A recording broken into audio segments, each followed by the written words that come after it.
ఆకాశంలో వెళ్తున్న ఫ్లైట్ హఠాత్తుగా మాయమైపోయింది. అందులో ఉన్న 93 మంది సోల్జర్స్ ఉనికిలోనే లేకుండా కనుమరుగైపోయారు. దీని గురించి తెలుసుకోవాలనుకుంటే ఈ వీడియోని ఎక్కడా కూడా స్కిప్ చేయకుండా చూడండి.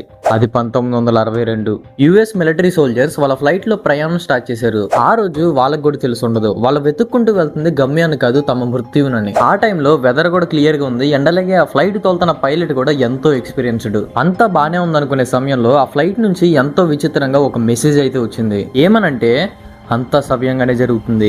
ఈ మెసేజ్ వచ్చిన వెంటనే ఆ ఫ్లైట్ నుంచి సిగ్నల్స్ అన్ని కట్ అయిపోయినాయి. ఈ ఫ్లైట్ కి ఏమైందో ఇప్పటిదాకా తెలియదు. ఏం జరుగుతుందో అర్థం కాక యుఎస్ మిలిటరీ వాళ్ళు సర్చ్ ఆపరేషన్ స్టార్ట్ చేశారు. రోజులు వారాలుగా మారుతున్నాయి, వారాలు కాస్త నెలలుగా మారుతున్నాయి. కానీ ఈ ఫ్లైట్ కి సంబంధించిన చిన్న మెటల్ పీస్ కూడా ఇప్పటిదాకా దొరకలేదు. ఇంకా ప్రపంచం అంతా దీని గురించి ఏమనుకుందంటే ఆ ఫ్లైట్ ఖచ్చితంగా సముద్రం మధ్యలో ఎక్కడో ఒక చోట క్రాష్ అయ్యి ఉండొచ్చు అని. కానీ సముద్రంలో వెళ్తున్న ఒక షిప్ నుంచి ఎంతో విచిత్రంగా ఒక రిపోర్ట్ అయితే వచ్చింది. ఏమనంటే హఠాత్తుగా ఆకాశం నుంచి కొన్ని విచిత్రమైన లైట్లు వచ్చినాయి. వాటి మధ్య నుంచి ఈ ఫ్లైట్ అనేది ప్రయాణించింది. అంతే, ఇంక ఫ్లైట్ హఠాత్తుగా మాయమైపోయింది. ఈ షిప్ వాళ్ళు చెప్పిన ఈ స్టోరీలో ఎంతవరకు నిజం ఉందో తెలియదు, కానీ ఈ మిస్టరీ మాత్రం ఎప్పటికీ కూడా సాల్వ్ అవ్వలేదు.